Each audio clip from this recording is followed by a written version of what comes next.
New and exciting people to see on the Sunday shows. And we looked at Pete Buttigieg a minute ago. He's one of the most effective communicators in our politics at this hour. If anyone is too afraid to turn the channel to Fox News, try doing it when Pete Buttigieg is on. It's something. I mean, Joe Biden talks about unity. Pete Buttigieg does it. Joe Biden does too, but there are just some, because of the bizarre nature of this transition, there haven't been the sort of long looks and big profiles and interviews and bios on the incoming cabinet, but some really interesting and different people in terms of tone and life experience. You're also not seeing this inauguration take place with the Democratic Party divided, or with a faction of the Democratic Party having become ascendant and another having been defeated.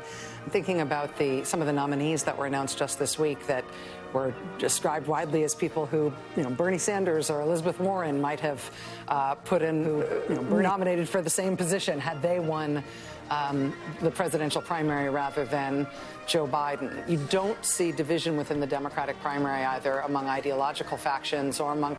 I'm going to make it. I'm going to make it. I'm going to do it. I'm going to survive this day without crying. It's almost over. It's 45 minutes until officially he's done. He's gone. It's over. Whew.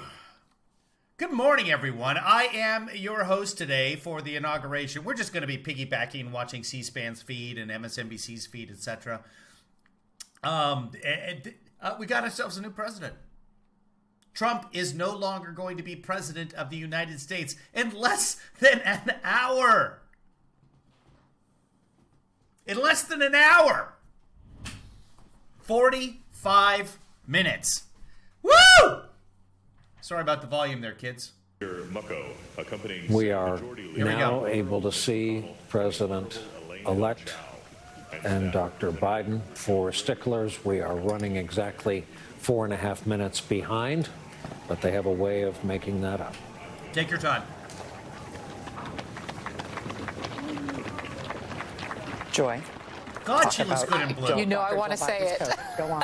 You know I want to say it. It's a beautiful periwinkle blue. It's a gorgeous coat. And, the coats of the first ladies have become a thing since Michelle Obama wore that spectacular one in 2008. This one it's beautiful. And the fact that it's a young designer, an upcoming designer, that she's giving this tremendous opportunity. The designer who created Michelle Obama's... Yeah, I don't care about the designer.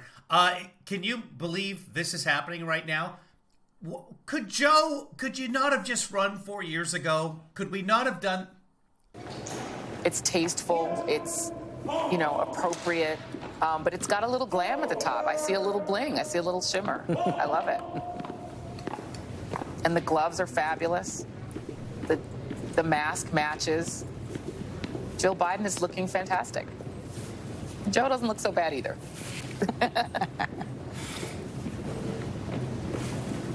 What a story, though. What a great love story between... They're wearing masks all the way through the Capitol. I love that. What a different world this hour will see on the other end of it. In 4 years. And it is, we now have the news that the... Biden didn't run 4 years ago. ...kind of marriage. This is a love match like the Obamas were. So I think that'll be healing for the country, too. They could have hired Spielberg to inject just the hint of snowflakes to make this more cinematic, but nature has supplied that. Committee and inaugural ceremonies, Fitzhugh Elder IV, the acting House Senate Sergeant-at-Arms, Tim Blodgett, and the acting Senate Sergeant-at-Arms, Jennifer Hemingway. I should mention that the reason, as these security dignitaries are being announced, the reason everybody is acting is because the House and Senate Sergeant-at-Arms both had their resignations demanded, as did the chief of the U.S. Capitol Police after the attack on the Capitol and on the ill-defended Capitol 2 weeks.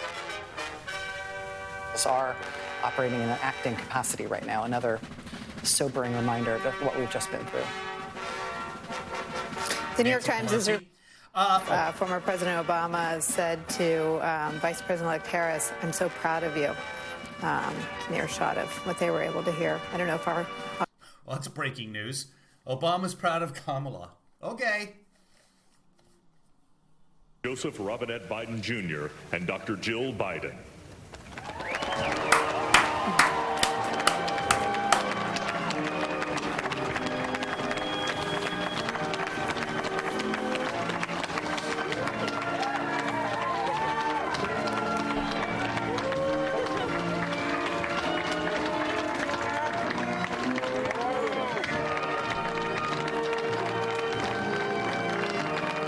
We always say the world is watching. The world is watching this right now. This will be, ironically, the most viewed inauguration of all time.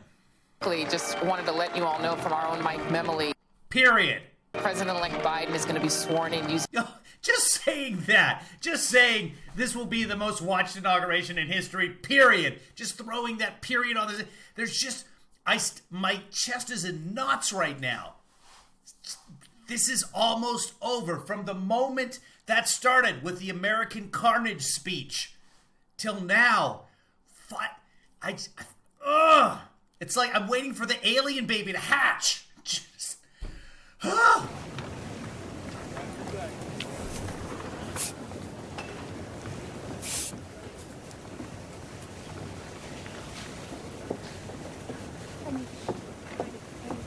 Please welcome the Honorable Amy Klobuchar. Okay.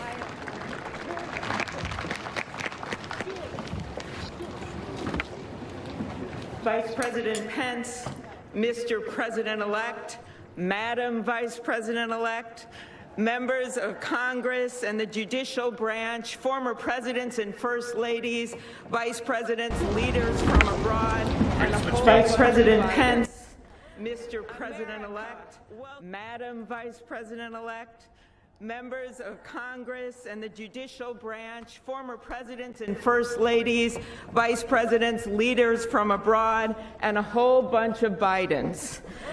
America, welcome to the 59th presidential inauguration, where in just a few moments, Joe Biden and Kamala Harris will take their solemn oaths.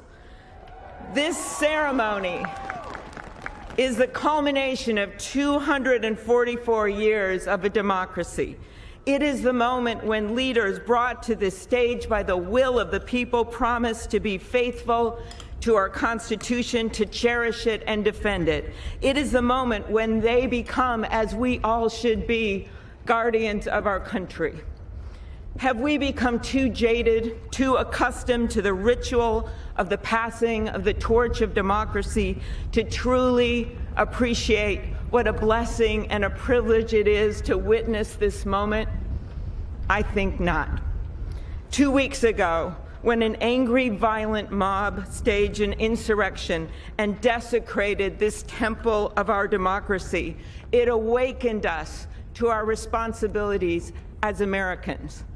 This is the day when our democracy picks itself up, brushes off the dust, and does what America always does: goes forward as a nation under God, indivisible, with liberty and justice for all. This conveyance of a sacred trust between our leaders and our people takes place in front of this shining Capitol dome for a reason. When Abraham Lincoln gave his first inaugural address in front of this Capitol, the dome was only partially constructed, braced by ropes of steel. He promised he would finish it. He was criticized for spending funds on it during the Civil War. To those critics, he replied, "If the people see the Capitol going on, it is a sign we intend the Union shall go on." And it did, and it will. Generations of Americans gave their lives to preserve our republic in this place. Great legislation to protect civil rights and economic security and lead the world was debated and crafted under this dome. Now it falls on all of us, not just the two leaders we are inaugurating today, to take up the torch of our democracy, not as a weapon of political arson, but as an instrument for good. We pledge today never to take our democracy for granted as we celebrate its remarkable strength. We celebrate its resilience, its grit. We celebrate the ordinary people doing extraordinary things for our nation, the doctors and nurses on the front line of this pandemic, the officers in the Capitol, a new generation never giving up hope for justice. We celebrate a new president, Joe Biden, who vows to restore the soul of America and cross the river of our divides to a higher plane. And we celebrate our first African American, first Asian American, and first woman vice president, Kamala Harris, who stands on the shoulders of so many on this platform who have forged the way to this day. When she takes the oath of office, little girls and boys across the world will know that anything and everything is possible. And in the end, that is America, our democracy, a country of so much good. And today, on these Capitol steps and before this glorious field of flags, we rededicate ourselves to its cause. Thank you. It is now my honor to introduce to you the senator who has worked with me and so many others to make this ceremony possible, my friend and the chair of the inaugural committee, Missouri Senator Roy Blunt.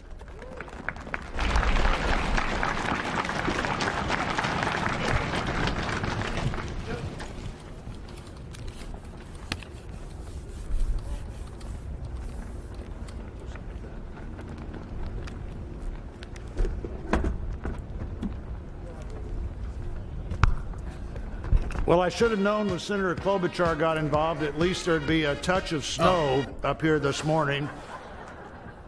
Of all the things we'd considered, I don't think snow was on my agenda till I walked out the door a moment ago. But thank you, Senator Klobuchar, and thanks to the other members of the Joint Congressional Committee on the inauguration as we officially begin the 59th inaugural ceremony. I also want to thank the Joint Committee staff and our partners, particularly our security partners, for the way they've dealt with unprecedented circumstances. When I chaired the inauguration 4 years ago, I shared President Reagan's 1981 description of this event as commonplace and miraculous. Commonplace because we've done it every 4 years since 1789. Miraculous because we've done it every 4 years since 1789. Americans have celebrated this moment during war, during depression, and now during pandemic. Once again, all three branches of our government come together as the Constitution envisions. Once again, we renew our commitment to our determined democracy, forging a more perfect union. That theme for this inauguration, our determined democracy, forging a more perfect union, was announced by the Joint Committee before the election with the belief that the United States can only fulfill its promise and set an example for others if we are always working to be better than we have been. The Constitution established that determined democracy with its first three words, declaring the people as the source of the government. The Articles of Confederation hadn't done that. The Magna Carta hadn't done that. Only the Constitution says the government exists because the people are the source of the reason it exists. They immediately followed those first three words with the words to form a more perfect union. The founders did not say to form a perfect union.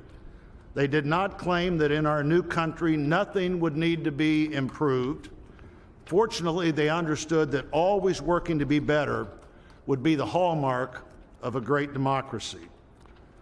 The freedoms we have today, the nation we have today, is not here just because it happened, and they aren't complete. A great democracy working through the successes and failures of our history striving to be better than it had been. And we are more than we have been, and we are less than we hope to be. The assault on our Capitol at this very place just 2 weeks ago reminds us that a government designed to balance and check itself is both fragile and resilient. During the last year, the pandemic challenged our free and open society and called for extraordinary determination and sacrifice, and still challenges us today. Meeting that challenge head on have been and are healthcare workers, scientists, first responders, essential frontline workers, and so many others we depend on in so many ways. Today we come to this moment. People all over the world, as we're here, are watching and will watch what we do here. Our government comes together. The Congress and the courts join the transition of executive responsibility. One political party more pleased today and on every inaugural day than the other. But this is not a moment of division, it's a moment of unification. A new administration begins and brings with it a new beginning.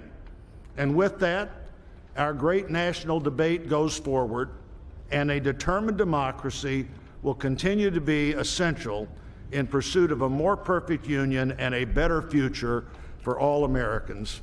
What a privilege for me to join you today. Thank you.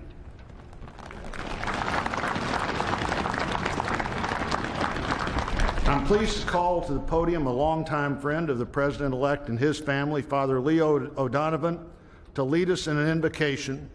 Please stand if you are able and remain standing for the national anthem and the pledge to our flag.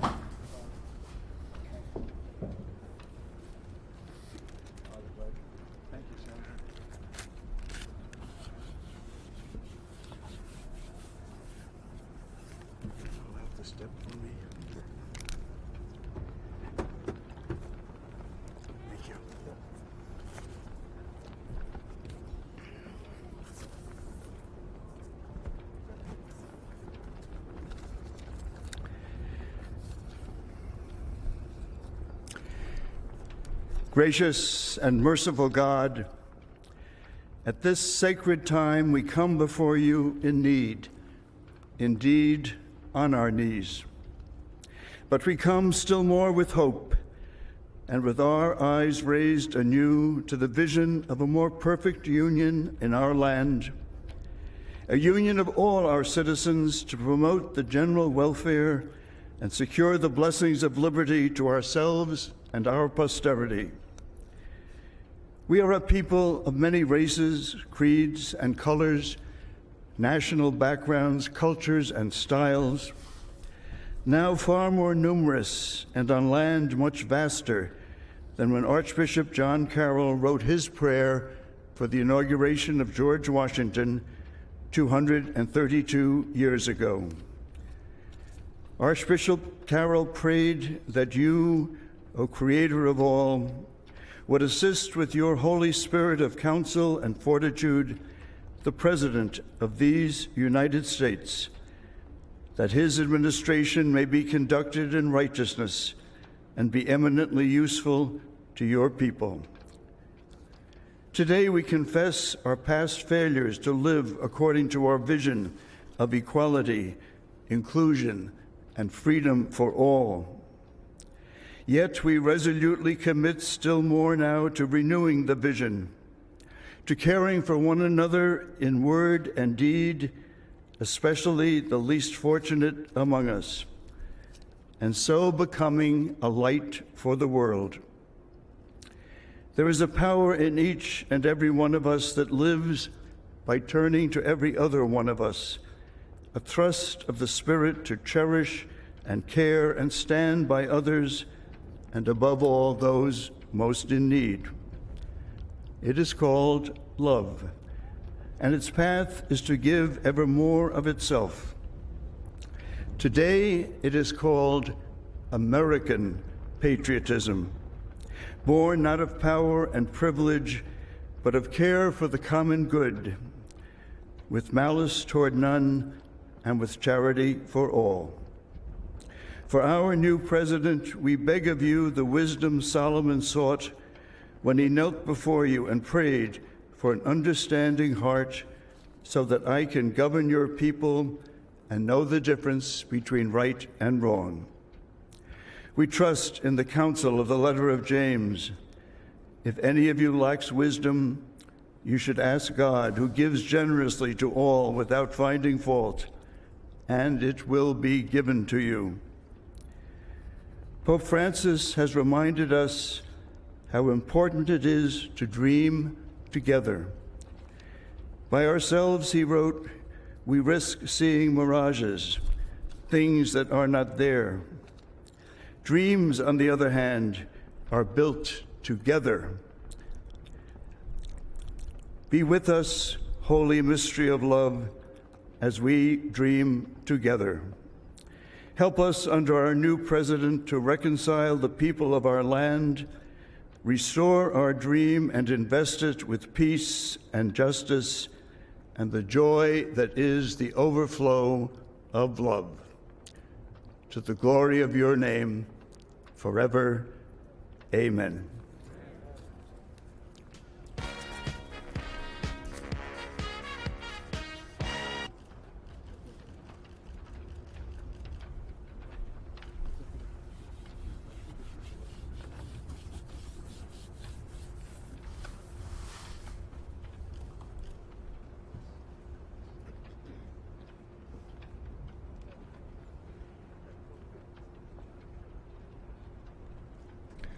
Ladies and gentlemen, please remain standing for the presentation of our national colors by the Armed Forces Color Guard, the singing of our national anthem, and for the Pledge of Allegiance.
Ladies and gentlemen, here for the singing of our national anthem, accompanied by the President's own United States Marine Band, please welcome Lady Gaga.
broad stripes and bright stars through the perilous fight.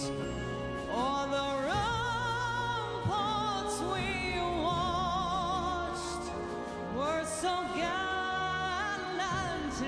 streaming, and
Ladies and gentlemen, please welcome from the City of South Fulton, Georgia Fire and Rescue Department, President of the International Association of Firefighters, Local 3920, Fire Captain Andrea M. Hall, for the reciting of the Pledge of Allegiance.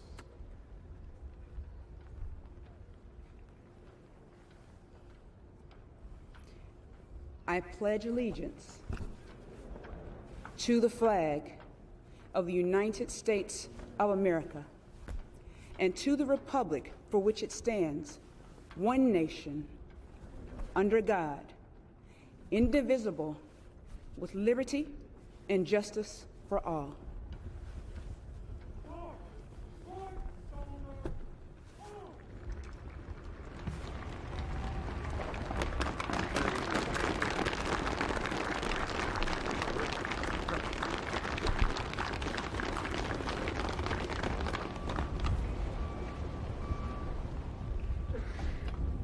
What you are all about to be part of, America, is a historic moment of firsts.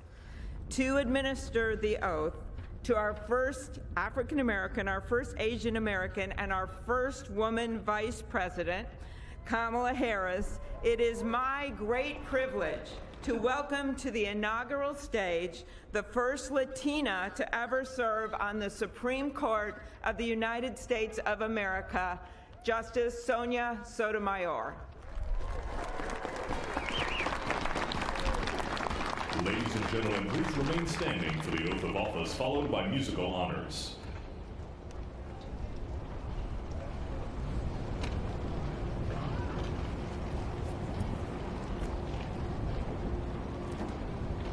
Please raise your right hand and repeat after me. I, Kamala Davy Harris, do solemnly swear.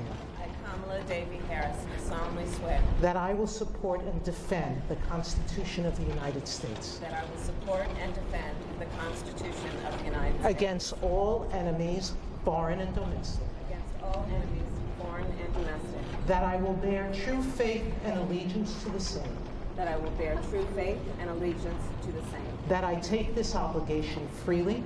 That I take this obligation freely. Without any mental reservation or purpose of evasion. Without any mental reservation or purpose of evasion. That I will well and faithfully discharge. That I will well and faithfully discharge. The duties of the office on which I am about to enter. The duties of the office upon which I am about to enter. So help me God. So help me God.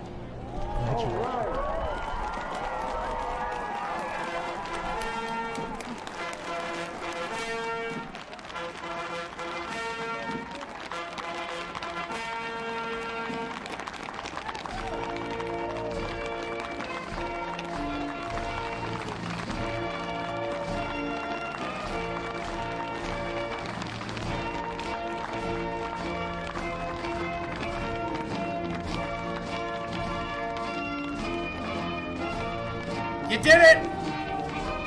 You did it, America! You finally did it!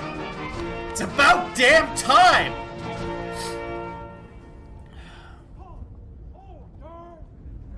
Ladies and gentlemen, please be seated. You're looking at the next president of the United States, folks.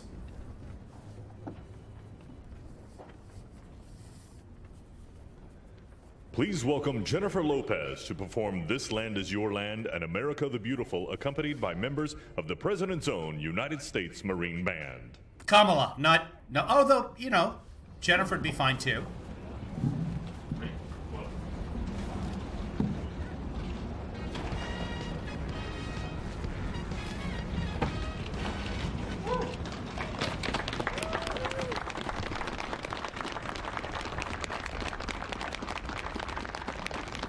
I mean, anyone on that stage right now, anyone in that city right now would make a better president than we've just had.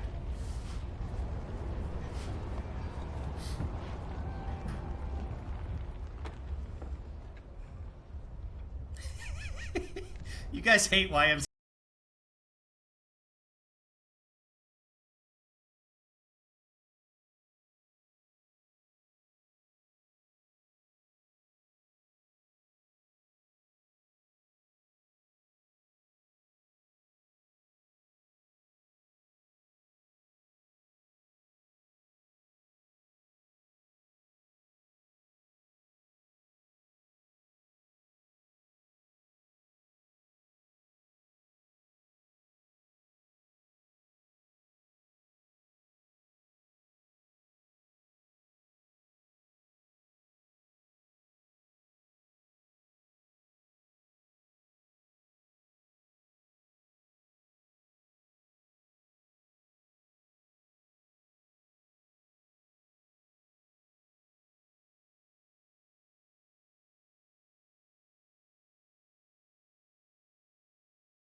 That was beautiful.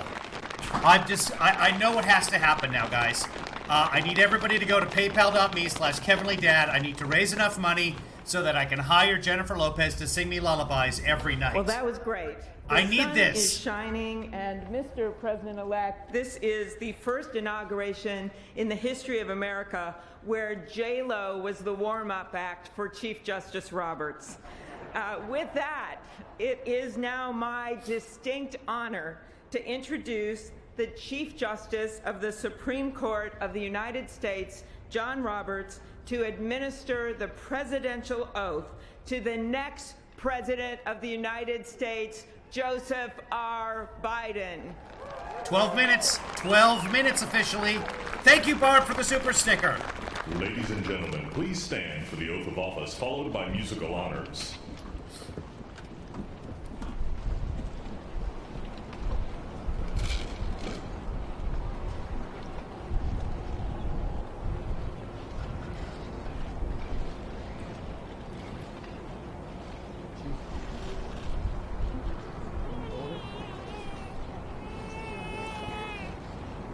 This is it, kids. Right here. This is it.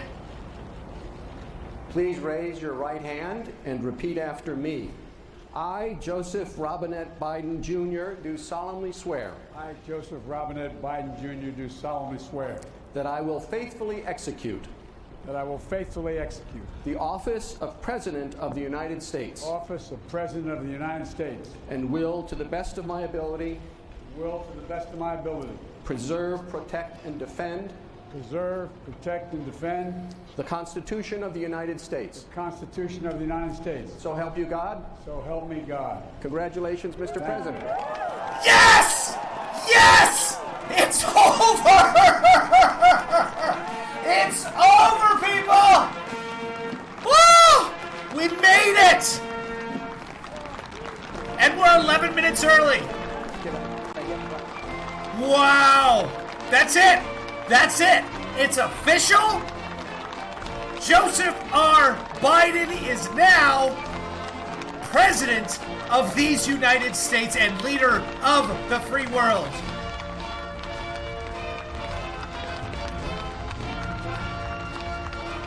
We made it! We made it, guys! Thank you, everyone, for being there through all of this nonsense. Or at least the last few months.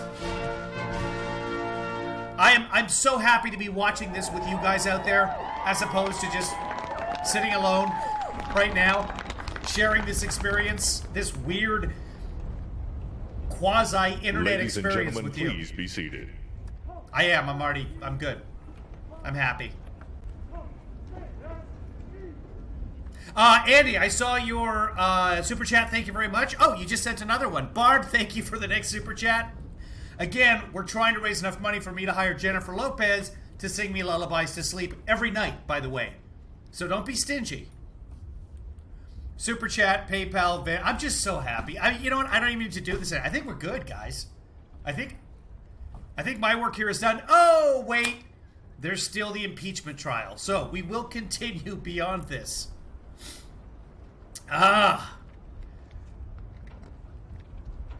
Wow. Barb sent a dancing pair.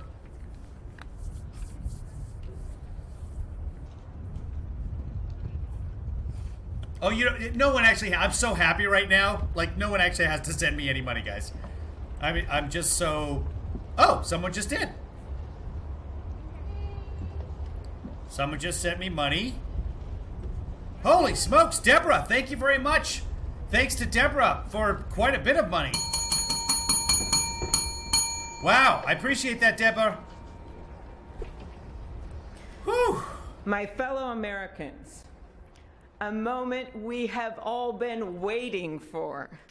It is now my great privilege and high honor to be the first person to officially introduce the 46th President of the United States, Joseph R. Biden, Jr.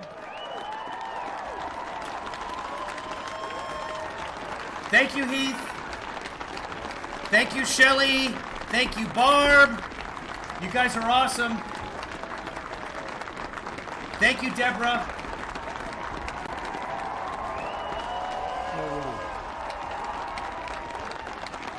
Chief Justice Roberts, Vice President Harris,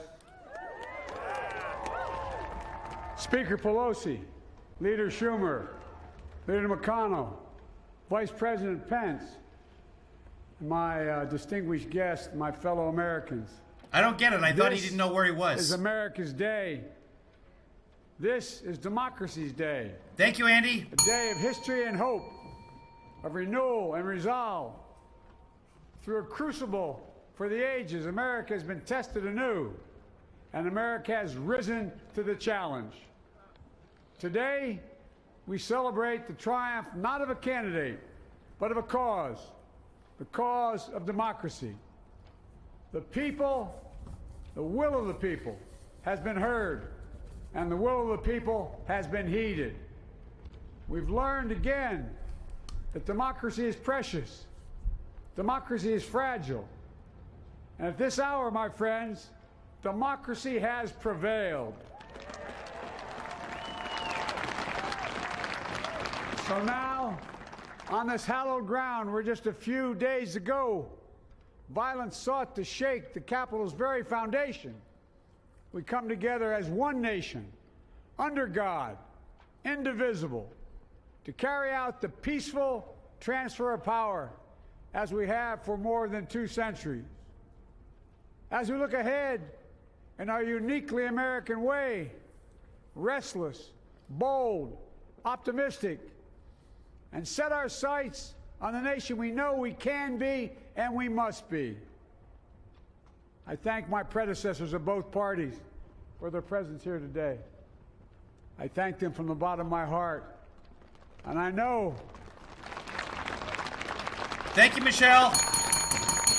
And I know the resilience of our Constitution and the strength of our nation, as does President Carter, who I spoke with last night, who cannot be with us today, but whom we salute for his lifetime in service. I've just taken the sacred oath each of those patriots have taken. The oath first sworn by George Washington.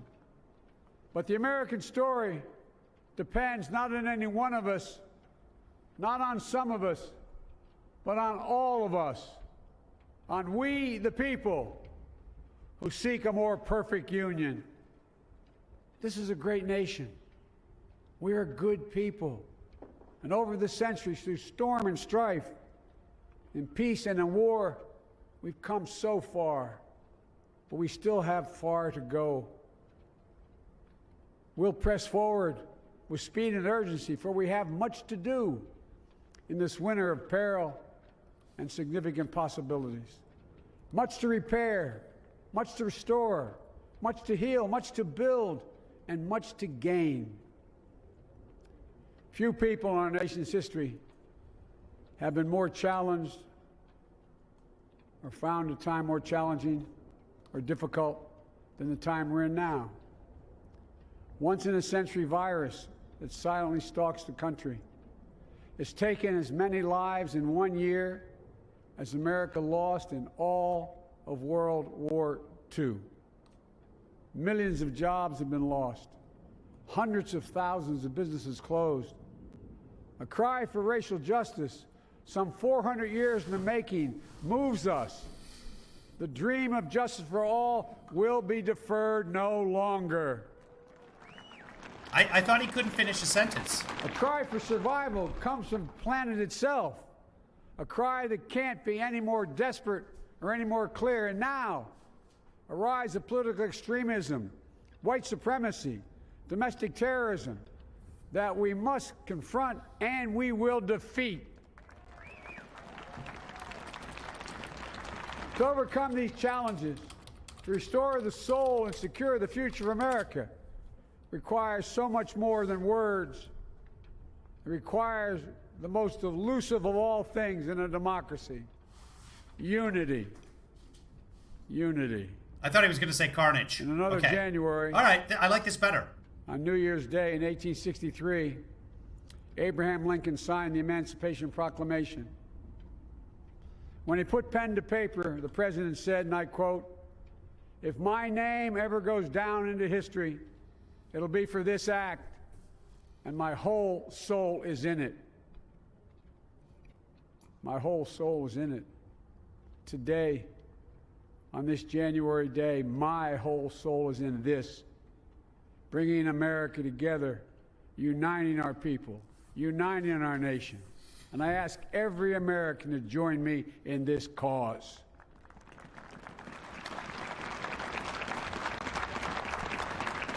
Uniting to fight the foes we face: anger, resentment and hatred, extremism, lawlessness, violence, disease, joblessness, and hopelessness. With unity, we can do great things, important things. We can right wrongs. We can put people to work in good jobs. We can teach our children in safe schools. We can overcome the deadly virus. We can reward work and rebuild the middle class and make health care secure for all. We can deliver racial justice, and we can make America once again the leading force for good in the world. I know speaking of unity can sound to some like a foolish fantasy these days. I know the forces that divide us are deep and they are real. But I also know they are not new. Our history has been a constant struggle between the American ideal that we're all created equal and the harsh, ugly reality that racism, nativism, fear, demonization have long torn us apart. The battle is perennial, and victory is never assured. Through Civil War, the Great Depression, World War, 9/11, through struggle, sacrifice, and setbacks, our better angels have always prevailed. In each of these moments, enough of us have come together to carry all of us forward. And we can do that now. History, faith, and reason show the way of unity. We can see each other not as adversaries, but as neighbors. We can treat each other with dignity and respect. We can join forces, stop the shouting, and lower the temperature. For without unity, there is no peace, only bitterness and fury. No progress, only exhausting outrage. No nation, only a state of chaos. This is our historic moment of crisis and challenge, and unity is the path forward. And we must meet this moment as the United States of America. If we do that, I guarantee you we will not fail. We have never, ever, ever, ever failed in America when we've acted together. And so today, at this time, in this place, let's start afresh, all of us.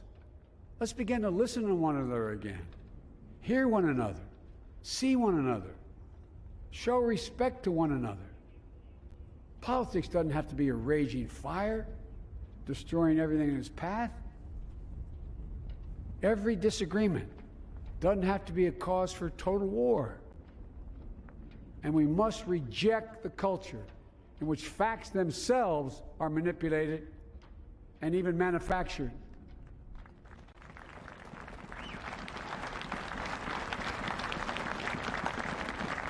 My fellow Americans, we have to be different than this. America has to be better than this. And I believe America is so much better than this. Just look around. Here we stand in the shadow of the Capitol Dome, as was mentioned earlier, completed amid the Civil War, when the Union itself was literally hanging in the balance. Yet we endured. We prevailed. Here we stand, looking out on the great mall where Dr. King spoke of his dream. Here we stand where 108 years ago, at another inaugural, thousands of protesters tried to block brave women marching for the right to vote. And today, we mark the swearing in of the first woman in American history elected to national office, Vice President Kamala Harris. Don't tell me things can't change. Here we stand, across the Potomac from Arlington Cemetery, where heroes who gave the last full measure of devotion rest in eternal peace. And here we stand, just days after a riotous mob thought they could use violence to silence the will of the people, to stop the work of our democracy, to drive us from this sacred ground. It did not happen. It will never happen. Not today, not tomorrow, not ever. Not ever.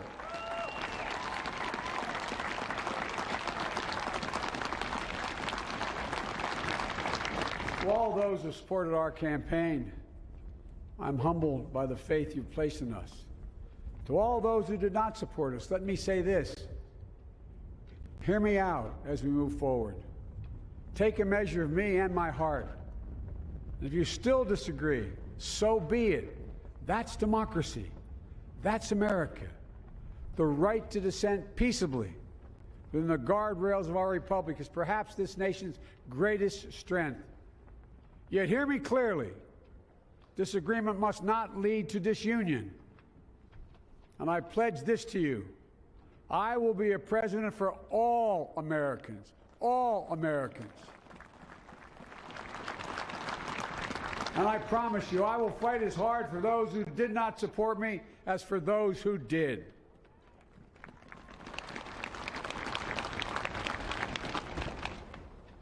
Many centuries ago, St. Augustine, a saint of my church, wrote that a people was a multitude defined by the common objects of their love. Defined by the common objects of their love. What are the common objects we as Americans love that define us as Americans? I think we know. Opportunity, security, liberty, dignity, respect, honor, and yes, the truth. Recent weeks and months have taught us a painful lesson. There is truth and there are lies. Lies told for power and for profit. And each of us has a duty and a responsibility as citizens, as Americans, and especially as leaders.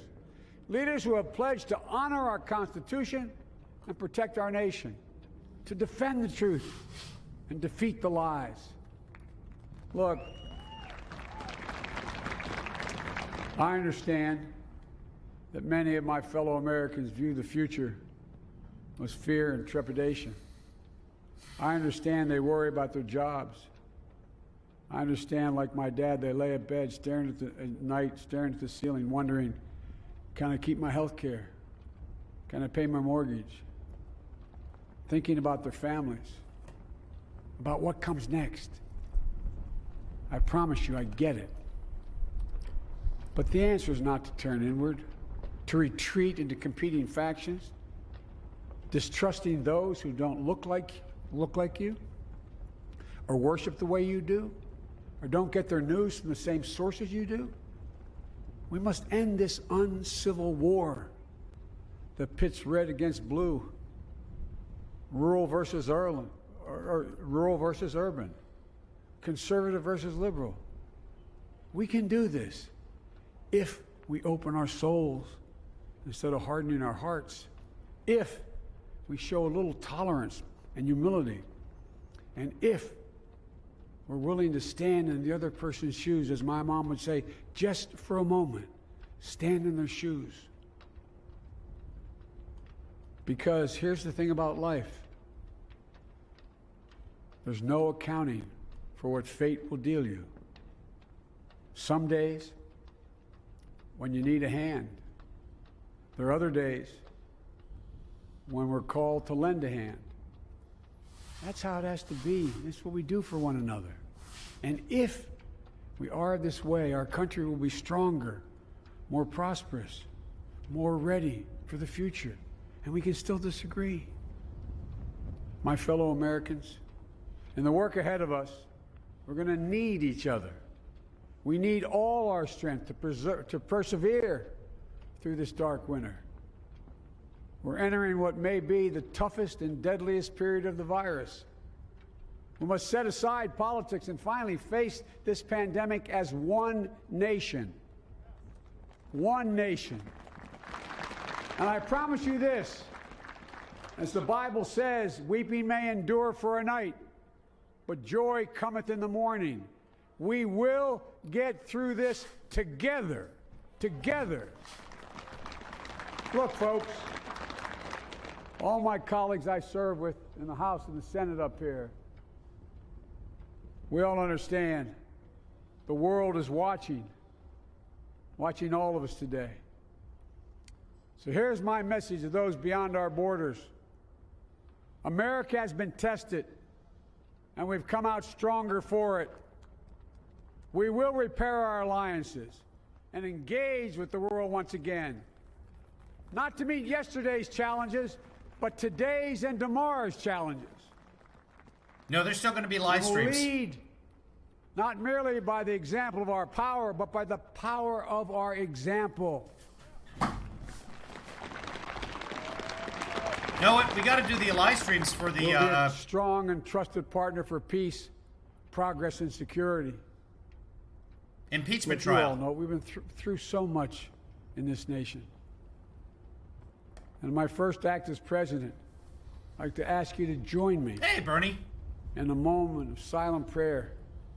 Remember all of those who we lost in this past year to the pandemic. Those 400,000 fellow Americans, moms, dads, husbands, wives, sons, daughters, friends, neighbors, and co-workers. We'll honor them for becoming the people and the nation we know we can and should be. So I ask you, let's say a silent prayer for those who've lost their lives and those left behind, and for our country.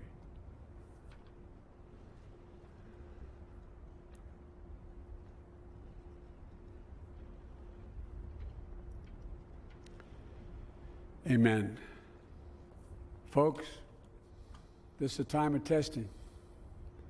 We face an attack on our democracy and on truth, a raging virus, growing inequity, the sting of systemic racism, a climate in crisis, America's role in the world. Any one of these would be enough to challenge us in profound ways. But the fact is, we face them all at once, presenting this nation with one of the gravest responsibilities we've had. Now we're going to be tested. Are we going to step up, all of us? It's time for boldness, for there's so much to do. And this is certain. I promise you, we will be judged, you and I, by how we resolve these cascading crises of our era. We will rise to the occasion is the question. Will we master this rare and difficult hour?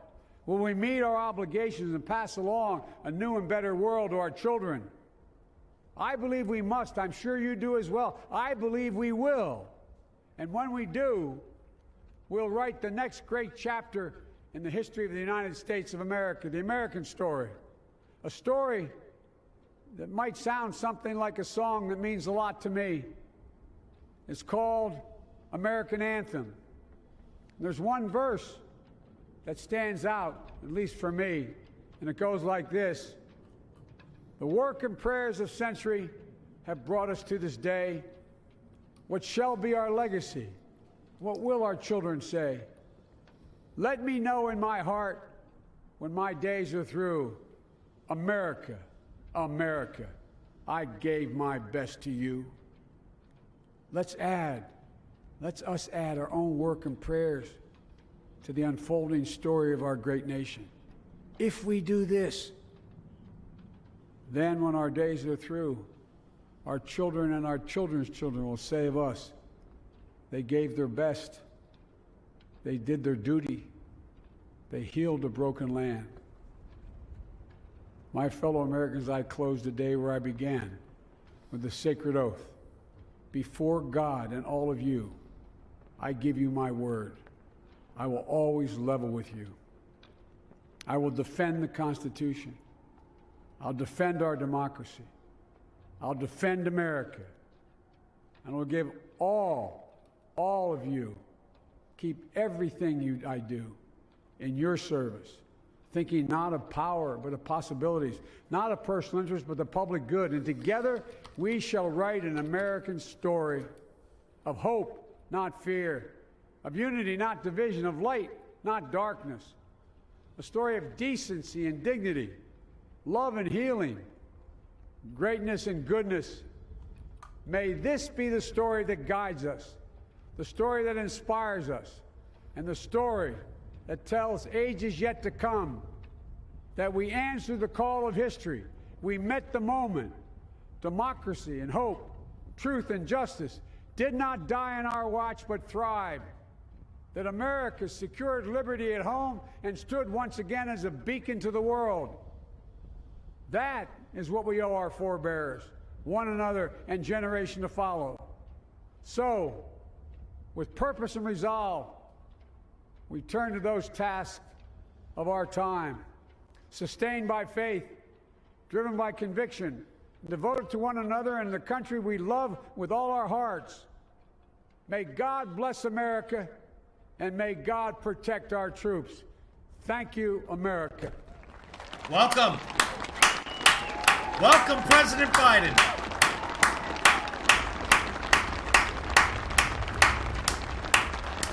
I have such an overwhelming sense of relief right now. I'll feel the joy later. I'll feel it. My arms are tingling. My chest is breathing for the first time in 4 years.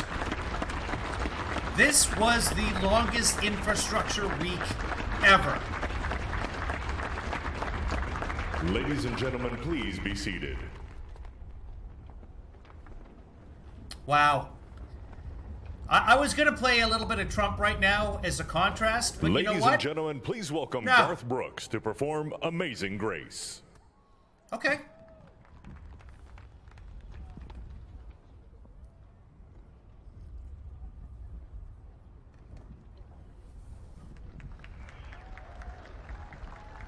I'm with you, Garth.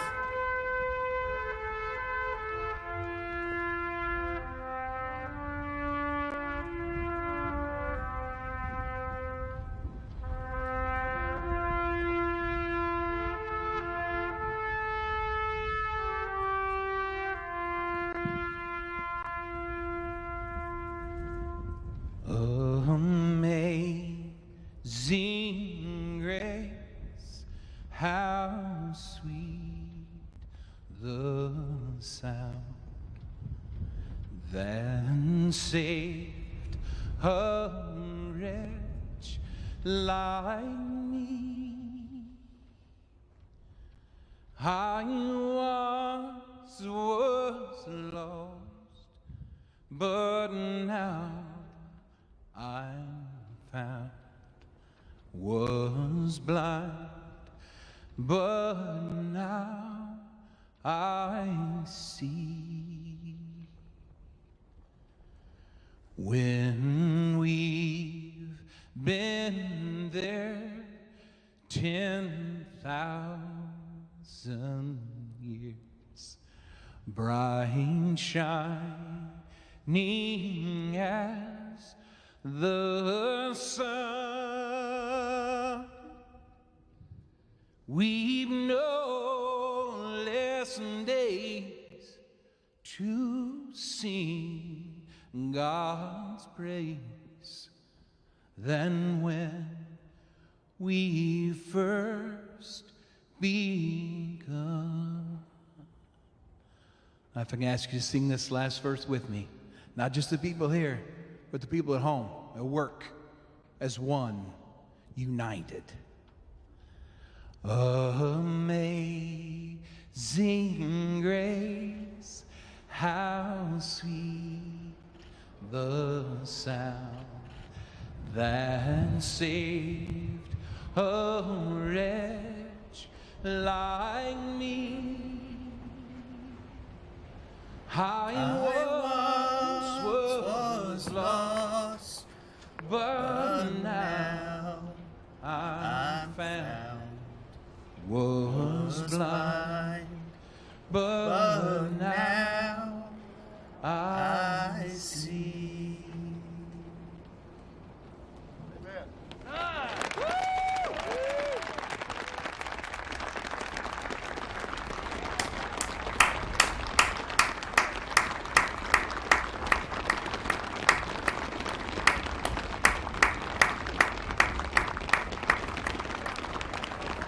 I'm not crying, the world is crying.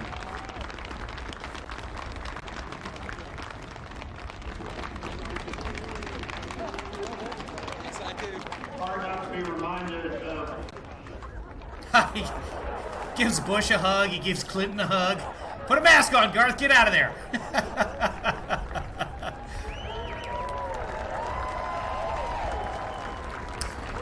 By the way, the right wing went nuts when it was announced that Garth Brooks was going to sing. Singing that same song at the Mother Emanuel Church. A song that in our culture is as close to both poetry and prayer as you could possibly come. And we're going to finish with those two things. Let me introduce Amanda Gorman, our nation's first ever National Poet Laureate.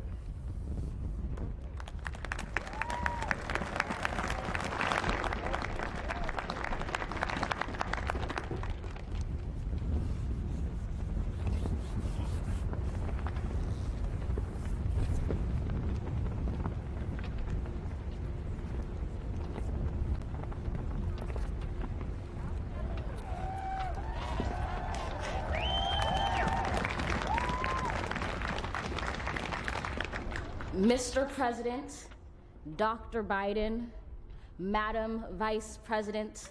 Oh my God, she's adorable.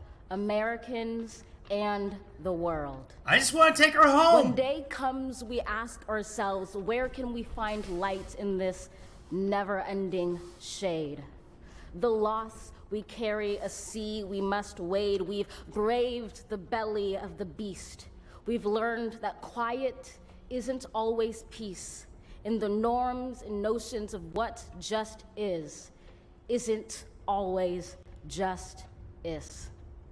And yet the dawn is hours before we knew it. Somehow we do it. Somehow we've weathered and witnessed a nation that isn't broken, but simply unfinished. We, the successors of a country and a time where a skinny black girl descended from slaves and raised by a single mother can dream of becoming president, only to find herself reciting for one. And yes, we are far from polished, far from pristine, but that doesn't mean we are striving to form a union that is perfect. We are striving to forge our union with purpose, to compose a country committed to all cultures, colors, characters, and conditions of man. And so we lift our gazes not to what stands between us, but what stands before us. We close the divide because we know to put our future first, we must first put our differences aside. We lay down our arms so we can reach out our arms to one another. We seek harm to none and harmony for all. Let the globe, if nothing else, say this is true. That even as we grieved, we grew, that even as we hurt, we hoped, that even as we tired, we tried, that we'll forever be tied together, victorious, not because we will never again know defeat, but because we will never again sow division. Scripture tells us to envision that everyone shall sit under their own vine and fig tree, and no one shall make them afraid. If we're to live up to our own time, then victory won't lie in the blade, but in all the bridges we've made. That is the promised glade, the hill we climb, if only we dare it, because being American is more than a pride we inherit. It's the past we step into and how we repair it. We've seen a force that would shatter our nation rather than share it, would destroy our country if it meant delaying democracy. And this effort very nearly succeeded. But while democracy can be periodically delayed, it can never be permanently defeated. In this truth, in this faith we trust, for while we have our eyes on the future, history has its eyes on us. This is the era of just redemption. We feared it at its inception. We did not feel prepared to be the heirs of such a terrifying hour, but within it we found the power to author a new chapter, to offer hope and laughter to ourselves. So, while once we asked, how could we possibly prevail over catastrophe? Now we assert, how could catastrophe possibly prevail over us? We will not march back to what was, but move to what shall be, a country that is bruised but whole, benevolent but bold, fierce and free. We will not be turned around or interrupted by intimidation, because we know our inaction and inertia will be the inheritance of the next generation. Our blunders become their burdens. But one thing is certain: if we merge mercy with might and might with right, then love becomes our legacy and change our children's birthright. So let us leave behind a country better than the one we were left. With every breath from my bronze-pounded chest, we will raise this wounded world into a wondrous one. We will rise from the gold-limbed hills of the west. We will rise from the wind-swept northeast, where our forefathers first realized revolution. We will rise from the lake-rimmed cities of the Midwestern states. We will rise from the sun-baked south. We will rebuild, reconcile, and recover in every known nook of our nation, in every corner called our country. Our people, diverse and beautiful, will emerge battered and beautiful. When day comes, we step out of the shade, aflame and unafraid. The new dawn blooms as we free it. For there is always light, if only we're brave enough to see it, if only we're brave enough to be it.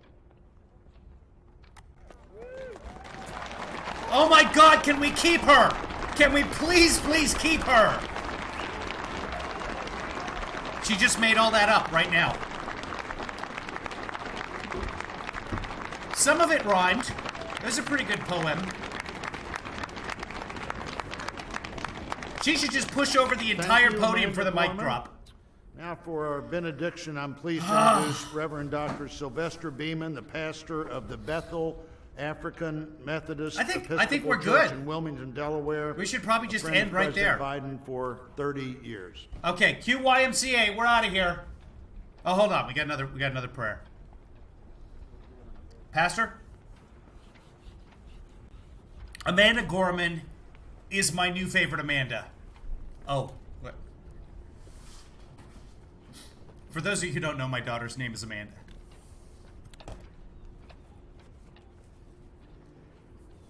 As a nation and people of faith gathered in this historical moment, let us unite in prayer. God, we gather under the beauty of your holiness and the holiness of your beauty. We seek your face, your smile, your warm embrace. We petition you once more in this celebration. We pray for divine favor upon our President, Joseph R. Biden, and our First Lady, Dr. Jill Biden, and their family. We further ask that you would extend the same favor upon our Vice President, Kamala D. Harris, and our second gentleman, Doug Emhoff, and their family. More than ever, they and our nation need you.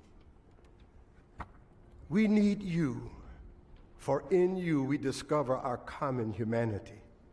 In our common humanity, we will seek out the wounded and bind their wounds.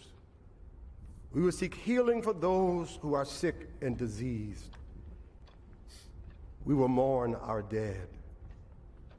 We will befriend the lonely, the least, and the left out. We will share our abundance with those who are hungry.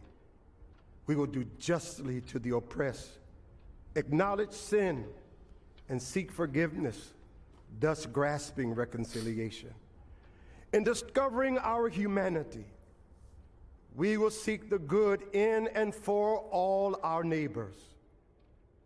We will love the unlovable, remove the stigma of the so-called untouchables. We will care for our most vulnerable, our children, the elderly, emotionally challenged, and the poor. We will seek rehabilitation beyond correction. We will extend opportunity to those locked out of opportunity. We will make friends of our enemies. We will make friends of our enemies. People, your people, shall no longer raise up weapons against one another. We will rather use our resources for the national good and become a beacon of life and goodwill to the world. And neither shall we learn hatred anymore. We will lie down in peace and not make our neighbors afraid. In you, O God, we discover our humanity. In our humanity, we discover our commonness.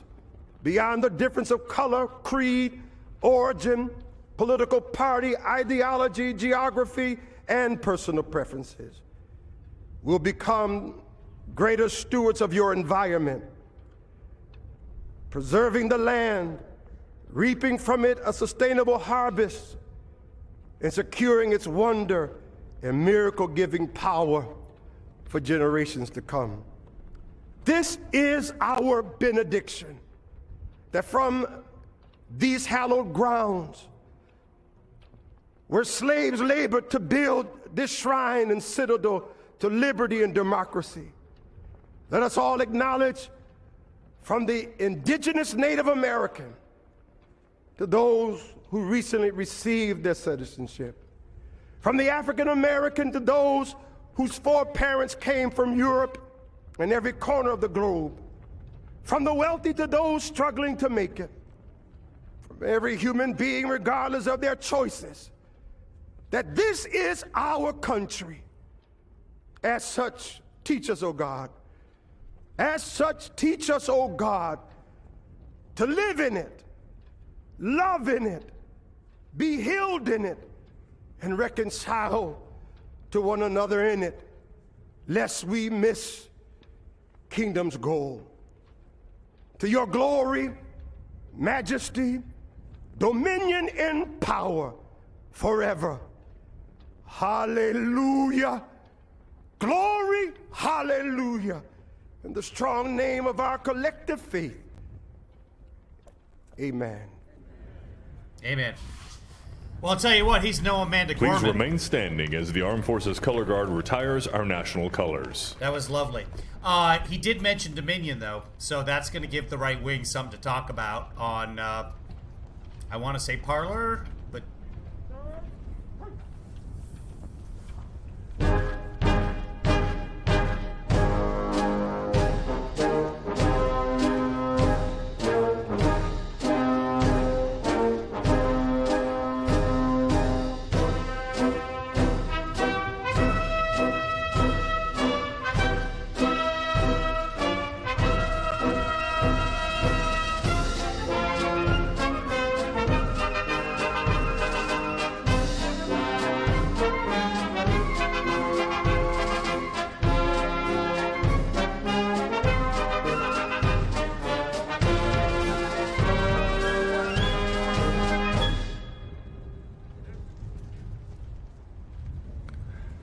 Ladies and gentlemen, please be seated and remain in your seats while the President and official party depart the platform.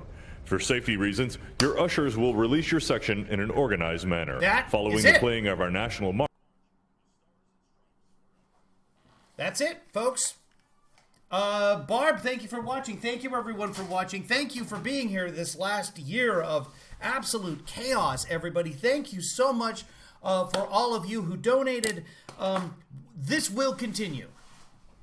The live stream will continue throughout the impeachment trial of the president. I don't know when that's going to happen. It may sit for a while. They really should let it sit for a while till the investigations are done, all the evidence comes out, etc. And they have 50 people on tape saying that President Trump told them to storm the Capitol. Mitch McConnell came out yesterday and blamed President Trump for sending the mob to the Capitol and inciting them. So it looks good right now for a conviction, so that Trump can never hold office again. I'm going to stop saying his name. I'm just going to say he who shall not be president. Ever again. We're done. Oh my God. Oh my God. It's over. It's over. Wow. We made it. We made it. All things shall pass. So we have a lot of work to do, America. And just a quick moment, I just want to reach out to all ye trolls, all the mega people. We welcome you back. Keep your hat. I want America to be great again. You're finally right. Welcome back to America. This is the land that it should be and shall be. The election is over. Your guy lost. It's time to move on. Now, let's work hard at getting this country back on its feet. In personal news, my dad and my new mom have the vaccine scheduled for January 27th. They just found out last night. So that is huge news. I hope you all get your vaccines soon. Keep me updated as we go along. We will be broadcasting. We will be continuing to broadcast. Right now, I do have, during the inauguration, I got an audition that came in. So now I have to get to that. So I will do that. Thank you, Michelle. Thank you, Ruth Ann. Green Room LP, Ian, Heath, Marcy, all the peoples. I can't even, I'm overwhelmed. Hold on, let's do this. Let's bring up the left screen right here. Let's get rid of that. And who else? I just want to shout out to everybody that I can remember. Yoshi, Ruth Ann. Did I say Ruth Ann yet? Let's go up here. Dr. Howard, Tracy, Debbie. There's Debbie. Andy, of course, in Germany. Chris Wilson, Barb, who's probably already in bed. Producer Joanna, executive producer Rich Mack, who's not here, at random, of course, cannot forget her. Half Ton, Tremole DJ, Danielle, of course, for being our first moderator and being there through all of this. Who else? I can't even think right now, guys. I'm just literally, I don't know if you're like me right now. But hold on, let's take a look at Kamala here. Let's get rid of the left screen for a moment. I can look at it, you guys. Stephanie, I don't know if I've said Stephanie yet. There's pop rocks going on in my brain right now. It's not fireworks because I can actually think. Lizzie, of course. Stephanie for being my first Patreon. If you want to be a Patreon, we're going to continue doing this. I've got some big ideas, including something I like to call Twivia. So that'll be happening. I'm still looking for a way to make that work, but that will be happening. Hopefully, at some point, I will update the credits. Restream Bot, thank you. Where would I be without all of your support? Rick M, of course. I said Joanna already, but she probably wants to be shouted out to again. So here's a shout out for producer Joanna. Who else? Babe, of course. How could I forget Babe? Cujo. I said Chris Wilson already, and that's enough, really. No one needs to say his name or Trump's name ever again, I think. Pumpkin Pie. Thank you for being here, Pumpkin Pie. One of our late arrivals in terms of the spectrum of he who shall not be president. Dr. Howard, I said already. I think I've gone all the way back. Everybody else who's not watching right now but is watching later, insert your name here. You guys are the best. Shanghai, thank you very much. Ruth Ann, I think I've said you already as people are coming and going. These are the halls of the Capitol. And just 2 weeks ago, Buffalo guy was running through. That's how America works. We will rebuild. Nancy Pelosi probably has a new sign already above the speaker's office. Allison, thank you for being here. Allison, I don't know if I've said your name. I've said so many names in the last little while here. Happy New Year. Sorry to all the dogs out there. Todd Stubler, Dennis Hunter, Collins family, everybody who has been joining us from Facebook. Miradine. It is morning where Miradine is. It is morning in America once more. Yoshi, I think I shouted out to you already. Everybody else who's watching this delayed, everybody who likes to watch German Herman, of course. And German sent us 200 cigarettes, so we'll still be going to be doing movie nights and stuff like that. Of course, David with Snopes, David Mickelson, and thanks for all his fact-checking that he does. He's been actually tweeting me as we're doing this. Yep, Snopes guy, we can't forget him. And everybody that's in his credits coming up here, and I still haven't had a chance to do the credits. KevinlyFather for being part of the broadcast, especially during that horrible day during the Drivel War, and when we broadcast for 16 hours. Thanks to everybody who helped support that. Thanks to everybody. Thanks to my mom and dad for having me. Why not?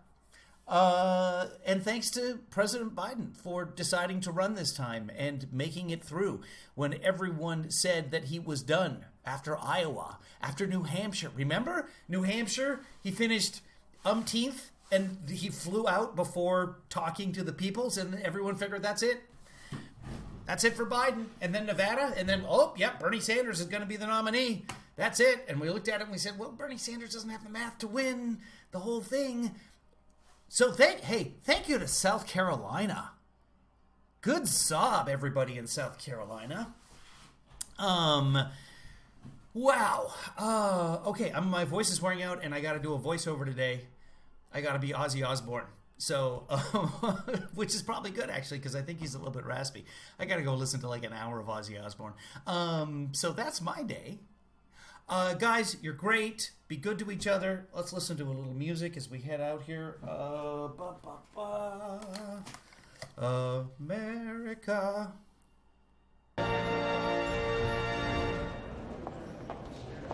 And of course, the music is just ending. I'll get him off the screen. No patience. No patience whatsoever. All right, well, that's the end of this. But like this broadcast or not, that's fine. Guys, it's been an absolute pleasure. It has been an honor to be with you guys through this. You're all lovely people, even the trolls. Let's keep going.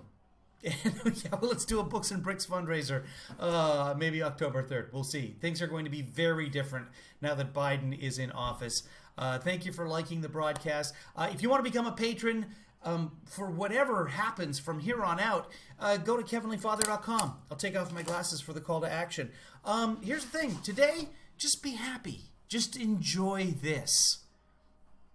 We don't know what's going to happen tomorrow, so today, enjoy. Guys, that's it. Hey, Yoshi, thank you very much for the super chat. Here, I'll bring that up. There's the super chat. Can I bring it more up? Wait. Oh, it's going away. Yoshi says, with happy face, happy face, happy face, happy face. Can I bring that down anymore? I don't think I can. All right, so that's... Oh, yeah, I can. I can do this. Watch, I can do it on this screen. There it is. Stop it. What is happening with the super chat? Hold on. I'll bring it in. There you go, Yoshi. Right there. There's Yoshi. So thanks to Yoshi for that. Thanks to everybody else who did the super chats, who did the PayPals, and everybody else today. Heath, spectacular. Debbie, what a generous donation. So what's going to happen is if I can get Jennifer Lopez to come and sing me lullabies, I will live stream that as well, guys. You guys will get to be part of that as well. So start scheduling yourself, especially if you're in Australia or one of those people who watches from Europe. Make sure to set your clock so that you are going to sleep at an appropriate time. I'm going to try and schedule it for about 10 o'clock Pacific that Jennifer comes in. And this will be nightly, as long as we can raise enough money to do that. Guys, be good. Be nice to each other. And the next time you see a dog, give it a good pet. Remember, don't start by petting the dog on its head. Don't pat a dog on its head. Come underneath the mouth, okay? Underneath, right here, or on the side of the dog. Don't, because this can disturb a dog, especially a dog that doesn't know you. So let him smell your hands, open hand, and then pet him on the side or just underneath. They like it right there, like there, but avoid the mouth area in general. Stay away from the eyes. Don't freak it out. That's all I can say. And I think really the world is a much better place. Was that Nancy Reagan? I don't know. Quite frankly, right now, just be happy. Don't worry about Nancy Reagan. Don't worry about anything, Joanna. Your life is so good right now. Everybody, have yourself a very, very, very, very, very, very, very, very good life. And Joanna G says chat. And I think maybe we'll end on that. Here are some closing credits with not everyone, but so many of the people that made all of this coverage possible.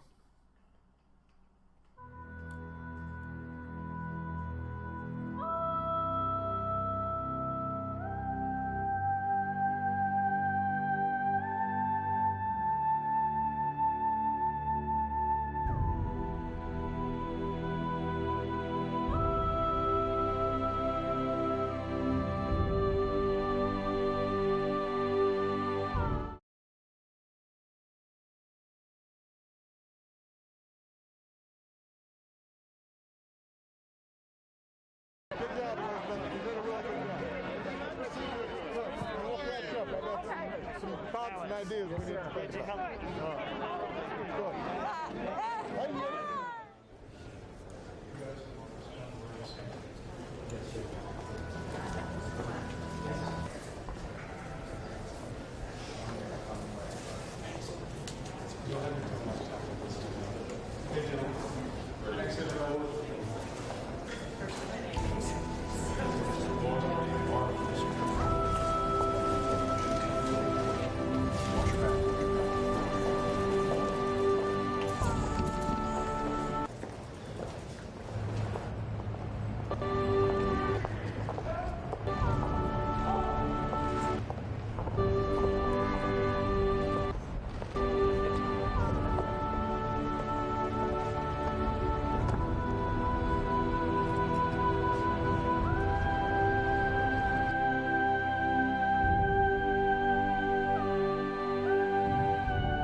Kevin, thanks for that.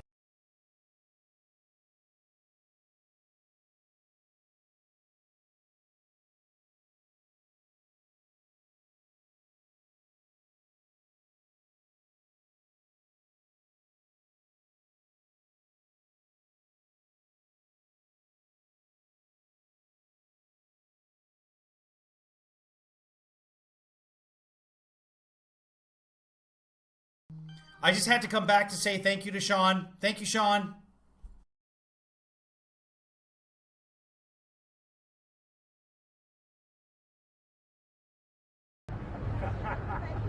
They're having a good laugh about me thanking Sean, because I guess I neglected to thank Sean during the broadcast.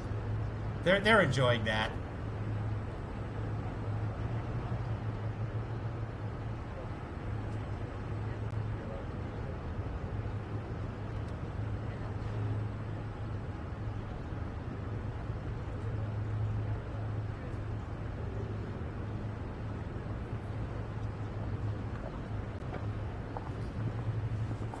This is America. This is not how it's supposed to be.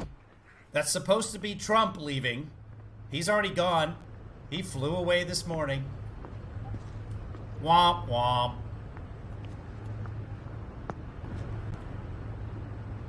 But as enabling as that man is getting into the SUV right now, this is how America is supposed to work.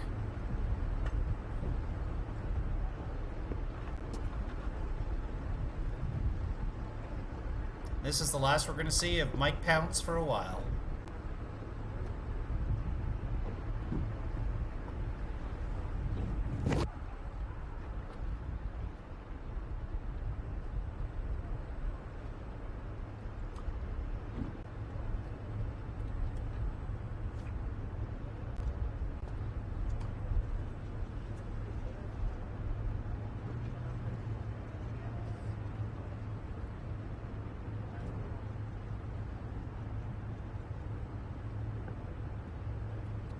I don't think that Trump finished the presidency. I don't think he did. I think he quit.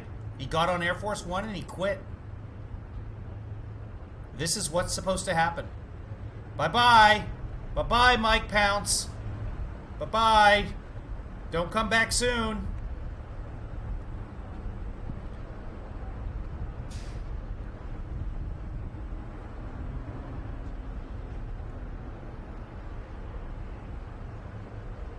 Let the door hit you in the ass on the way out, buddy.